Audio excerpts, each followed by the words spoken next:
Hello दोस्तों, welcome back to the channel और commerce with Sanjeev में आपका बहुत बहुत स्वागत। उम्मीद है कि आप अपनी जो तैयारी है बहुत अच्छे से कर रहे होंगे। सबसे पहले तो आपका आभार जो आप हमें इतना अप्रिशिएट कर रहे हैं और आपके अप्रिशिएशन से हम आगे बढ़ रहे हैं। आपने जो भी हमें अच्छे अच्छे कमेंट्स दिए, लाइक किया हमारे लिए और अपने दोस्तों में शेयर किया, इसके लिए आपका तहे दिल से आभार। और आज की जो वीडियो है, बहुत दिनों से आप डिमांड कर रहे थे अंतिम खाते के लिए, लो आज अंतिम खाते की ही वीडियो आ चुकी है। आपने अंतिम खाते को बहुत जगह से पढ़ा होगा, किताबों में भी पढ़ा होगा, लेकिन आज जो आपको यहां पर मिलने वाला है वो शायद आप खुद देखेंगे कि वो आपके लिए नहीं मिला होगा अभी तक। क्योंकि दोस्तों कॉमर्स को जड़ से समझना बहुत जरूरी है। जड़ का मतलब है बेस से समझना बहुत जरूरी है। कॉमर्स का अगर बेस जिसके लिए आ गया तो समझ लो आगे का पूरा जो कोर्स है वो अपने आप कवर होता चला जाएगा। हम लोग मात कहां पर खाते हैं, हम लोगों को प्रॉब्लम वहीं पर होती है जहां पर हमको बेस पता नहीं होता है। ओके, अब आपने देखा होगा अंतिम खाते की जो भी बुक होगी आपकी, मैंने कई बुक्स को उलट पलट के भी देखा था, कहीं पर भी सही से डेफिनेशन भी नहीं है। अंतिम खाते के बारे में लिखा हुआ बहुत लंबा चौड़ा है, इतना कठिन नहीं है, बहुत ही इजी है। देखिए, हम चलते हैं अपने टॉपिक पर और बिल्कुल आपके टाइम को मैनेज करते हुए ये वीडियो बन रही है और इसकी 2-3 वीडियोस आएंगी दोस्तों, उनको सीरीज से देखते हुए चले जाना।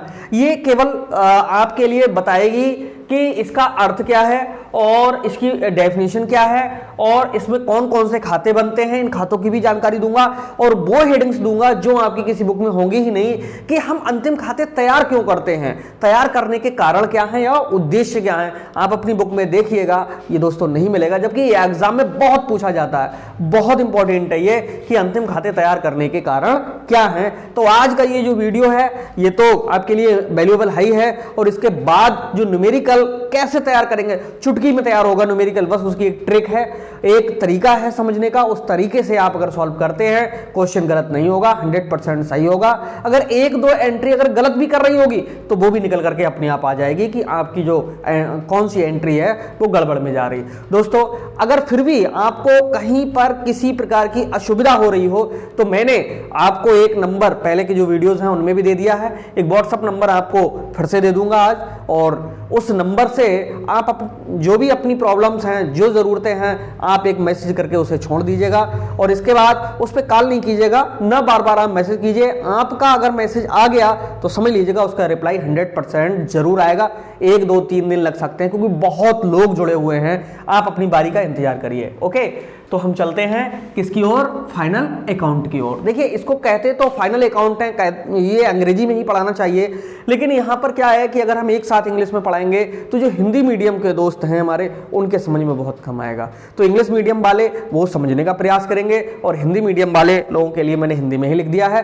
कुल मिलाकर के न्यूमेरिकल सारे के सारे इंग्लिश में ही हमें सॉल्व करना है, क्योंकि अच्छी मार्किंग के लिए आपको लिखने का तरीका और प्लस न्यूमेरिकल सॉल्व करना बहुत जरूरी है। ओके, तो दोस्तों आइए, अंतिम खाते का अर्थ देखो कैसे करके लिखोगे। अंतिम खाते लिखने के लिए आ जाए, देखो अंतिम खाते 2 शब्दों से मिलकर बना है, अंतिम प्लस खाते। अंतिम का मतलब यहां पर वर्ष के अंत से है और खाते का मतलब वो खाते जो वर्ष के अंत में ये जानने के लिए कि हमारे लिए कितना पूरा लाभ हुआ, कितनी हानि हुई और हमारे व्यापार की स्थिति कैसी है, बस इन्हीं खातों को तैयार करना अंतिम खाते कहलाता है। तो अंतिम खाते में दोस्तों अभी आपने जो सुना वो अर्थ था, और अर्थ में फिर से समझ लेंगे कि जब कोई व्यापारी पूरे वर्ष भर क्रय विक्रय करता रहता है, कई बार माल को वो क्रय करता है और कई बार माल का विक्रय करता है, कई प्रकार की उसे आय जगह जगह से होती हैं, अनेक लेन देनों से होती हैं और कई प्रकार से उसके खर्चे भी होते हैं। तो उन सब खर्चों के, इनकम के, क्रय विक्रय, उन सब के एक साथ समन्वित रूप के लिए हम अंतिम खाते कहते हैं। जी हाँ, यानी जितने भी वर्ष भर में लेन देन होते रहे, उन लेन देन को पूरा करने के बाद हमें कितना प्रॉफिट हुआ, कितना लॉस हुआ, हमारी पूंजी में कितनी वृद्धि हुई और कितनी हमारे जो संपत्तियां हैं उनमें वृद्धि हुई या दोनों में कमी हुई, इसी को ज्ञात करने के लिए वर्ष के अंत में जो खाते बनाए जाते हैं उन्हीं को हम अंग्रेजी में फाइनल अकाउंट और हिंदी में अंतिम खाते कहते हैं। ठीक है, ये अर्थ आप 2-3 बार समझ लीजिएगा, वैसे ही याद हो जाएगा। और साधारण शब्दों में कि कोई व्यापारी जब पूरे वर्ष भर व्यापार करता है तो वर्ष के अंत में वो ये जरूर चाहता है कि उसे घाटा हुआ या फायदा हुआ। इसके लिए जो खाते बनाए जाते हैं उन्हीं को हम अंतिम खाते कहते हैं। अब दोस्तों डेफिनेशन आपकी बुक में हो सकता है कि ना भी दी हुई हो, और हो सकता है कि दी हुई हो तो बहुत लंबी चौड़ी दी हुई हो, आपको याद ना हो रही हो, क्योंकि ये इंपॉर्टेंट चैप्टर है, 100% एग्जाम में आएगा इससे। तो इसकी एक डेफिनेशन मैंने अपनी तरफ से आपके लिए दे दी है, क्योंकि आपकी कॉपी जब अन्य लोगों से अलग होगी तभी आपकी जो परसेंटेज है वो अन्य लोगों से अलग होगी। तो अच्छी मार्किंग के लिए अर्थ भी लिखना होगा, डेफिनेशन भी लिखनी होगी। तो डेफिनेशन मैंने यहां पर लिख दी है और बहुत ही सरल है, डबल इन्वर्टेड कामा में लिखी जाती है। किसी भी व्यापारी द्वारा वर्ष भर व्यापार करने के बाद होने वाले लाभ हानि का पता लगाने के लिए तैयार किए जाने वाले व्यापार एवं लाभ हानि खाता। देखो यहां पर ध्यान से देखना, व्यापार एवं लाभ हानि खाता व आर्थिक चिट्ठा के समन्वित रूप को अंतिम खाते कहते हैं। इसका मतलब दोस्तों बिल्कुल क्लियर हो गया कि अंतिम खाते में 3 ही चीजें शामिल हैं, व्यापार खाता, लाभ हानि खाता और आर्थिक चिट्ठा। ये खाता नहीं होता है, ये एक प्रकार का क्या है, विवरण पत्र है, बैलेंस शीट है। ओके, तो 3 चीजों में, लेकिन आपको कहीं कहीं पर निर्माणी व्यय भी थ्योरी में पढ़ना होगा, क्योंकि अंतिम खाते में इसका भी जिक्र है कहीं ना कहीं। तो बिल्कुल घबराइएगा नहीं, सब कुछ अभी क्लियर कर देता हूं। डेफिनेशन ये आपने अभी जब सुनी कितनी सरल थी, और इस डेफिनेशन को दोस्तों लिख के आओगे आप मेरे शब्दों में या मेरे अनुसार। क्योंकि क्या होता है, जब राइटर डेफिनेशन देते हैं, कोई लेखक डेफिनेशन देता है, कोई प्रोफेसर देता है, तो हम उसका नाम लिखते हैं, और यहाँ पर ये किसी के नहीं, ये मेरे द्वारा है तो आप लिखिएगा मेरे शब्दों में या मतलब मेरे विचार से। ठीक है, ऐसा करने से क्या होगा कि आपके अंदर की जो बातें हैं वो कॉपी चेक करने वाला समझेगा कि ये बच्चे ने अपनी तरफ से लिखा है, तो आपकी जो परसेंटेज है थोड़ी सी 1-आध नंबर बढ़ेगा ही। अगर ऐसी चीजों का ही प्रयोग तो करते हैं वो लोग जिनकी परसेंटेज बहुत हाई आती है। ओके, कुछ और नहीं होता है। अब दोस्तों व्यापार खाते में, सॉरी अंतिम खाते में कौन कौन सी 3 चीजें शामिल हैं। सबसे पहले है ट्रेडिंग अकाउंट, जिसको हम क्या कहते हैं, व्यापार खाता। भैया व्यापार खाता किसे कहते हैं, व्यापार खाता, व्यापार किसे कहते हैं, व्यापार कहते हैं कि किसी भी वस्तु को खरीदना और उसे बेच देना, इसी को हम क्या कहते हैं, व्यापार कहते हैं। बार बार खरीदना, बार बार बेच देना, बार बार खरीदना, बार बार बेच देना, यानी ये वह खाता है व्यापार खाता जिसमें सिर्फ और सिर्फ क्रय और विक्रय से संबंधित लेन देनों का लेखा किया जाता है। हालांकि जिस दिन ये पढ़ाऊंगा ट्रेडिंग अकाउंट एक बार में समझ में आएगा। ओके, तो ये व्यापार खाता हो गया, यानी क्रय से संबंधित और विक्रय से संबंधित जो भी ट्रांजैक्शन होंगे वो लिखे जाते हैं कौन से खाते में, व्यापार खाते में, ट्रेडिंग अकाउंट में। दूसरा है हमारा कौन सा, profit and loss account, Hindi में से कहते हैं लाभ हानि खाता। अरे भैया लाभ और हानि कब होती है, जब आय कम हो और खर्चे अधिक हो। ये ऐसे आपने कभी नहीं पढ़ा होगा, जैसे मैं समझा रहा हूं तभी तो माइंड में एकदम सेट होगा जाकर के, क्योंकि भले ही चाहे थ्योरी का वीडियो है ये, लेकिन जो लोग देख रहे हैं, जो दोस्त देख रहे हैं, समझ लो उनके न्यूमेरिकल 100% करेक्ट जाएंगे, क्योंकि को 2 ही एक एंट्री ऐसी होती हैं जो आपको नहीं आती, बाकी तो सारी आती होती हैं।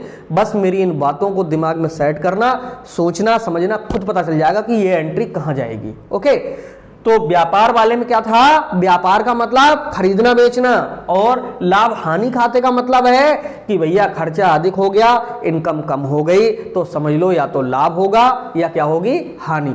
खर्चे अधिक, इनकम कम, तो हानि हो जाएगी। खर्चे अधिक हो गए तो हानि हो जाएगी, और इनकम अधिक हो गई और खर्चे कम हुए तो हमें लाभ हो जाएगा। तो यानी सिर्फ जिसमें देखो व्यापार खाते में क्या डाला जाता है, क्रय और विक्रय से संबंधित बातें, और यहां पर क्या डाला जाता है, व्यय और आय।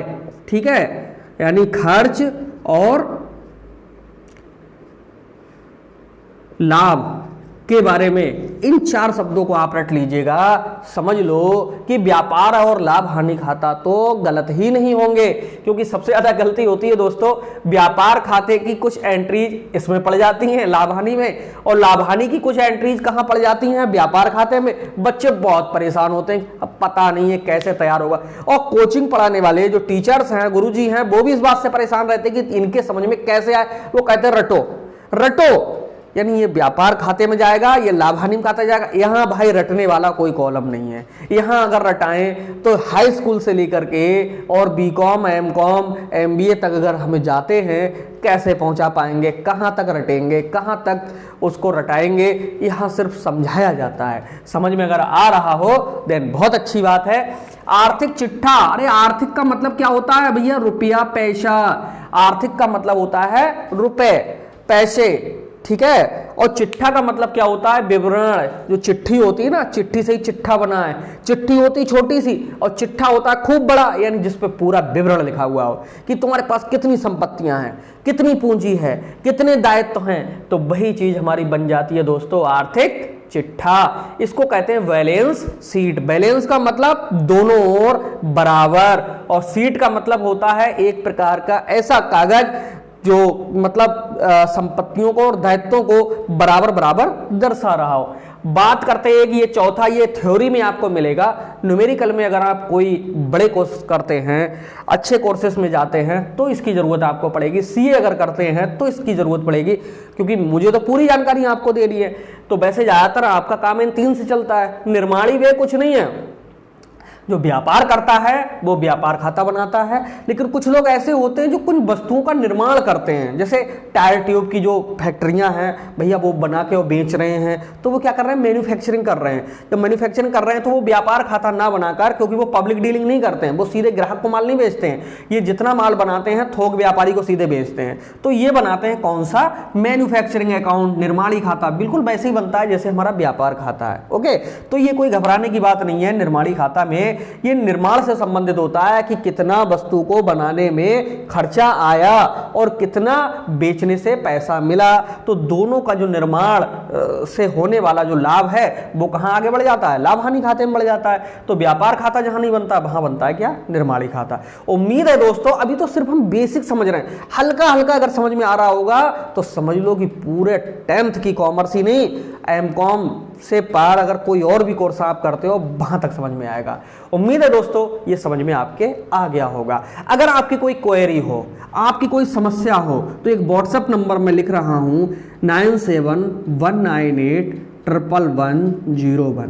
ठीक है, इस पे अपना आप नेम, एड्रेस और क्लास, ये 3 चीजें लिख करके सिर्फ भेज दीजिए और कोई मैसेज मत करिए। हम खुद आपको एक ग्रुप में शामिल कर लेंगे जिसमें हम अपने इंपॉर्टेंट प्रश्न और इनके नोट्स और जो आपको जरूरत होगी वो चीजें हम इसमें एक बार सेंड करेंगे, आपको खुद मिल जाएंगी। हालांकि इस चैनल पे तो मिल रहा, लेकिन ये तो समुद्र है, YouTube पूरा समुद्र है। यहाँ तरह तरह का टीचर है, तरह तरह की बातें पढ़ाएगा। कुछ अच्छे भी पढ़ाते हैं, कुछ खराब भी पढ़ाते हैं, कुछ सही भी पढ़ाते हैं, कुछ गलत भी पढ़ाते हैं, कुछ किसी कठिन के लिए सरल में भी बदल देते हैं, कुछ सरल के लिए बहुत ज्यादा कठिन भी कर देते हैं। लेकिन हम कैसे पढ़ा रहे हैं ये तो आप उस चीज को अपने माइंड में डिसाइड कीजिए। लेकिन आपकी कोई समस्या है तो इस व्हाट्सएप नंबर से आप सिर्फ अपनी 3 चीजों को लिख करके भेज दीजिएगा, बिल्कुल निःशुल्क। आपसे कोई किसी प्रकार का पैसा लेना नहीं है किसी भी व्यक्ति के लिए। हमारा जो भी स्टाफ है सिर्फ आपको एक ग्रुप से जोड़ करके जो भी हम ये सब बना रहे हैं, पढ़ा रहे हैं, ये सारे उसमें ग्रुप पे भी पहुंचते रहते हैं। ठीक है, इंपॉर्टेंट जो नोट्स वगैरह वो पहुंचते रहते हैं। सिर्फ ये उद्देश्य है, बाकी कुछ नहीं है। ठीक है, इच्छा है तो इस पे आइए, नहीं तो कोई बात नहीं है। ये आपके सहयोग के लिए है कि आपकी जरूरतें क्या हैं, ठीक है, उनको पूरा करने के लिए। ओके, अब हम चलते हैं कि भाई अंतिम खाते तैयार क्यों करते हैं। और ये देख लो दोस्तों, कहीं पर पूरे YouTube पे भी नहीं बताया गया होगा, किसी किताब में भी नहीं मिला होगा। ओके, लेकिन जब हम अंतिम खातों को तैयार करते हैं तो कोई ना कोई उद्देश्य तो होता ही है। भाई बिना उद्देश्य के हम कोई काम क्यों करेंगे। जब तक हमारा कोई मकसद नहीं होगा, बिना मकसद के तो व्यक्ति घर से बाहर नहीं निकलता है। अंतिम खाते बनाना तो बहुत दूर की बात है। तो दोस्तों कभी कभी ये कारण पूछ लेता है, कभी कभी उद्देश्य पूछ लेता है, अगर कभी विशेषताएं भी अगर पूछ ले तब भी दोस्तों आप इन्हीं हेडिंगों को थोड़ा सा बदल देना। ओके, तो आपकी समझ लो विशेषताएं भी लिख जाएंगी। ठीक है, विशेषताएं भी लिख सकते हो। देखो भाई, हम क्यों तैयार करते हैं अंतिम खाते। पहला है व्यापार की आर्थिक जानकारी हेतु। आर्थिक किसे कहते हैं? व्यापार में कितना पैसा आ रहा है और कितना जा रहा है, कितना माल खरीदा, कितने का बेच दिया, इस जानकारी के लिए बनाते हैं। क्लियर हो गया। दूसरा है क्रय विक्रय की जानकारी के लिए। अरे भाई, हम जो माल खरीद करके लाए वो कितना है और बेच कितना दिया है, इसकी जानकारी के लिए। देखो, आर्थिक का मतलब रुपया, यानी कितना रुपया आया और कितना रुपया गया। क्रय विक्रय का मतलब कितना खरीद करके लाए और कितने का बेच दिया, कितना बेच दिया। व्यापार के सभी लेन देनों की जानकारी, अरे ढुलाई कितनी है, मजदूरी कितनी है, वेतन कितना दे दिया, टेलीफोन बिल कितना हो गया, किराया कितना मिला, भाड़ा कितना दिया, विज्ञापन कितना कराया, ये तमाम लेन देन होते हैं। जब अंतिम खाते पढ़ोगे ना, पूरे कम से कम नहीं तो 100-125 प्रकार की एंट्रीज होती हैं, मदें होती हैं, तो उन सब लेन देनों की जानकारी भी हमें अंतिम खातों से ही पता चलती है। ये मेन हेडिंग है दोस्तों, इसको अंडरलाइन जरूर कर दीजिएगा। ओके, अगला है संपत्तियों एवं दायित्वों की स्थिति। देखो, आर्थिक चिट्ठा बनाते हैं, बैलेंस शीट जिसे हम कहते हैं, उससे किस किस की पता चलता है? संपत्तियों की और दायित्वों की। लेकिन वहां पर ध्यान रखना होगा कि पहले दायित्व आते हैं, फिर संपत्तियां आती हैं। लेकिन व्यापार में पहले संपत्तियां फिर दायित्व, ये दोनों और का जो टोटल होता है कैसा होता है? बराबर होता है। ओके, अगला है लाभ हानि की जानकारी। भाई, अंतिम खाते बना रहे हैं तो हम इसलिए भी बनाते हैं कि भाई क्रय विक्रय तो हम कर रहे हैं, लेकिन उस क्रय विक्रय में हमें घाटा हो रहा है, फायदा हो रहा है, हम कितने मुनाफे में जा रहे हैं। अगर हम मुनाफे में जा रहे हैं तो योजना और बना लेंगे, बिजनेस अपना और बढ़ा देंगे। घाटे में जा रहे हैं तो कारणों का पता लगाएंगे कि हम घाटे में क्यों जा रहे हैं, इसलिए भी अंतिम खाते बनाते हैं। अगला लेखांकन कार्य पूर्ण करने के लिए। तो दोस्तों, आप जानते हो बहुत अच्छे से कि जब से जीएसटी लागू हुआ है, उससे पहले वैट लागू था, उससे पहले इनकम टैक्स के रूप में जो व्यापारी थे वो टैक्स देते थे, उससे पहले और तमाम रूपों में टैक्स जाता था। तो यहां पर टैक्स हम देंगे किस बेस पे? जब हम सब चीज़ों को लिख रहे होंगे तभी तो निकल के आएगा कि भैया हमारा टैक्स कितना बना, जिसको हम पे करें।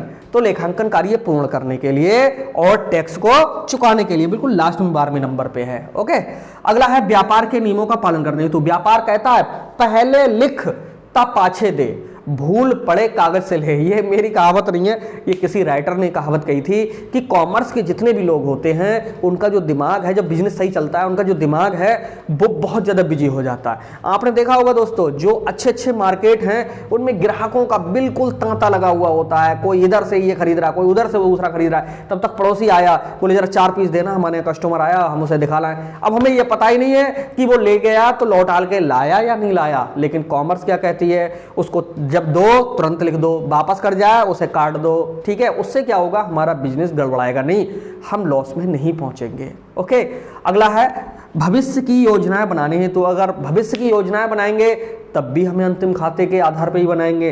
अंतिम खाते से दोस्तों ये पता चल जाता है कि हम फायदे में जा रहे हैं, घाटे में जा रहे हैं। फायदे में जा रहे हैं तो कितना घाटे में, वो कितने फायदे में जा रहे हैं। ठीक है, तो हम आराम से पैसे का इंतजाम कर सकते हैं, दोस्तों से ले सकते हैं। ठीक है, तो इन सब चीज़ों से हम योजनाएं भी बना सकते हैं। पता चले हम घाटे में जा रहे हैं तो क्यों भैया बिजनेस आगे बढ़ाने का प्रयास करेंगे, पहले घाटे को फायदे में बदलने का प्रयास करेंगे। भूल चूक में सुधारे। तो दोस्तों, मनुष्य को गलती का पुतला कहा गया है। इन हेडिंगों के बारे में जितना मैं बोल रहा हूँ यही सब बातें आपको लिखनी है। कहीं आप सोचो कहीं और से लेकर के आने, या तो मेरे नोट्स मिल जाएं तो उसमें यही सब बातें मिलती जुलती लिखी हुई होंगी। क्योंकि अपनी तरफ से पढ़ाने में मैं जो बोल रहा हूँ सब कुछ अपनी तरफ से, किताबी भाषा नहीं है, ये आपकी अपनी लैंग्वेज है जो तुरंत तैयार हो जानी चाहिए। ओके, तो आप जो हेडिंग लिखो उसके बारे में अपनी तरफ से बना बना करके लिखिए, बस कलम रुकनी नहीं चाहिए। ओके, स्टार्ट कर दो। क्या लिखा जा रहा है पता नहीं, कॉमर्स के बारे में ही लिखा जा रहा होगा। ठीक है, आप लिखते रहिएगा क्योंकि नंबर जो मिलते हैं वो लिखे हुए पे मिलते हैं। और मुझसे जुड़ के अगर परसेंटेज ना बढ़ पाई, मेरा पढ़ाना बेकार है। ओके, तो भूल चूक में सुधार हेतु अगर कहीं पर कोई गलती हो रही, चूक हो रही, हम गलतियों के पुतले हैं, हम गलतियां करते रहते हैं। फॉरगेटफुलनेस हमारा जो है अपना नेचर है, हम लोग भूल जाते हैं बहुत चीज़ों के लिए। ऐसी स्थिति में अगर कहीं कोई भूल हो गई तो उसको सुधार भी किया जा सकता है अंतिम खातों की तरह, क्योंकि कोई एंट्री छूट रही होगी तो खाते मैच ही नहीं करेंगे। ओके, अगला है न्यायालय में प्रमाण का कार्य। अगर कोई व्यक्ति हमारी बेईमानी करना चाह रहा है, हमें गलत रूप से अगर दबाना चाह रहा है, तो समझ लो न्यायालय तक, कोर्ट तक जाएंगे और कोर्ट में अपने अंतिम खातों को हम प्रस्तुत कर देंगे। हम तो दिखा देंगे कि भैया हमारा गलत नहीं है हिसाब किताब, हमारा गलत होता तो हमारा हिसाब किताब नहीं मिलता, बैलेंस शीट ही नहीं मिलती। ओके, अगला है ग्राहकों के विश्वास हेतु। ये क्या चीज़ होती है ग्राहकों के विश्वास हेतु? ग्राहकों का विश्वास दोस्तों एक बहुत कतई 30-40 सेकंड में मैं निपटा दूंगा। आप किसी की दुकान पर जाते हो, 500 का नोट देते हो, 150 रुपए का सामान लेते हो, 350 बचे, आप भी इतनी जल्दी में, उधर से व्यापारी बहुत ज़्यादा बिजी, आप वो 350 रुपए लेना भूल गए। घर पर आए और तुरंत पता चला कि अरे हमारे तो 350 रुपए उस व्यापारी के यहाँ रह गए। दौड़े दौड़े जाते हैं उसके यहाँ, वो देखा फिर से बिजी है। अब बहुत डरते डरते तो हम कहते हैं, रास्ते पर सोचते जाते हैं पैसे पता नहीं मिलेंगे भी या नहीं मिलेंगे, लेकिन क्या हुआ हम कह देते हैं भाई हम तुम्हारे यहाँ से अभी कुछ सामान ले गए थे, 500 का नोट दिया था, 150 रुपए का सामान हुआ, 350 रुपए भूल गए। अब वो क्या कहता है, कोई बात नहीं शाम को आ जाना। क्यों शाम को आ जाना? क्योंकि वो तो लेखांकन कार्य कर रहा है, वो डेली लिखता है कि कितने रुपए लेकर के बैठे, कितना माल बेचा, कितने पैसे आए, कितने पैसे गए। एंड में जब हिसाब किताब शाम को जोड़ेगा तो तुम्हारे 350 रुपए अतिरिक्त बैठ रहे होंगे। अब तुम्हारे लिए चैन तो पड़ेगा नहीं, 350 रुपए के चक्कर में फिर से गए उसके पास शाम को, और वो जैसे ही आपको देखा, वो हिसाब किताब जैसे ही बना करके उसने रखा होगा, तुरंत उसे पता चल जाएगा 350 रुपए आप ही वाले हैं ये, क्योंकि 350 एक्स्ट्रा हो रहे हैं। अब वो आपको दे दिए तो आप सोचते हो अरे बहुत ईमानदार व्यक्ति है, देखो मेरे जो पैसे रह गए थे वो भी उसने दे दिए। अरे भाई वो तो तुम्हारे थे ही, वो तो तुम्हें देना ही थे। यही तो कॉमर्स का नियम है कि किसी व्यक्ति की बेईमानी बिल्कुल नहीं करनी है, पहले सेवा करनी है, इसके बाद ही तो प्रॉफिट होगा। अब तुम अपने जितने दोस्त हैं, जितने रिलेटिव हैं, जितने मिलने वाले, सबसे कहो भाई उसी के यहाँ जाना, वो बहुत ईमानदार आदमी है, हमारे तो पैसे रह गए फिर भी उसने दे दिए। तो जो ये इस तरह की छोटी छोटी जो घटनाएं होती हैं दोस्तों, यही हमें बताती हैं कि ग्राहकों के विश्वास हेतु और पूरी बिजनेस किस पर टिकी है? ग्राहकों पर टिकी हुई है। कॉमर्स किस पे टिकी हुई है? बिजनेस पे टिकी हुई है। कॉमर्स क्या चीज़ है? अगर ये ना देखा हो तो मेरे चैनल पे आप देख लीजिएगा, प्लेलिस्ट में आपको मिल जाएगा कि कॉमर्स कहते हैं तो कहते किसके लिए। बहुत से बच्चे तो एमकॉम कर जाते हैं, उनसे पूछो कॉमर्स क्या है, बोले हैं इसमें क्रय विक्रय होता है, खाते बनते हैं। जी नहीं, कॉमर्स जैसे हिंदी है, गणित है, इतिहास है, भूगोल है, विज्ञान है, ठीक वैसे ही कॉमर्स विषय है। कॉमर्स विषय को जानिए ये क्या है। अगर नहीं पता है कोई बात नहीं है, मैंने मोबाइल नंबर लिखा था, फिर से लिख देता हूँ 9719811101। इस पर आप आइए और ग्रुप में सारी जानकारी आपको मिलती रहेगी। ओके, तो इसी तरह से अगला वीडियो जरूर देखिए, उसमें न्यूमेरिकल बनाना सिखाऊंगा कि व्यापार खाता, लाभ हानि खाता और आर्थिक चिट्ठे को कैसे बनाते हैं। मिलते हैं नेक्स्ट वीडियो में, तब तक के लिए दोस्तों बाय बाय।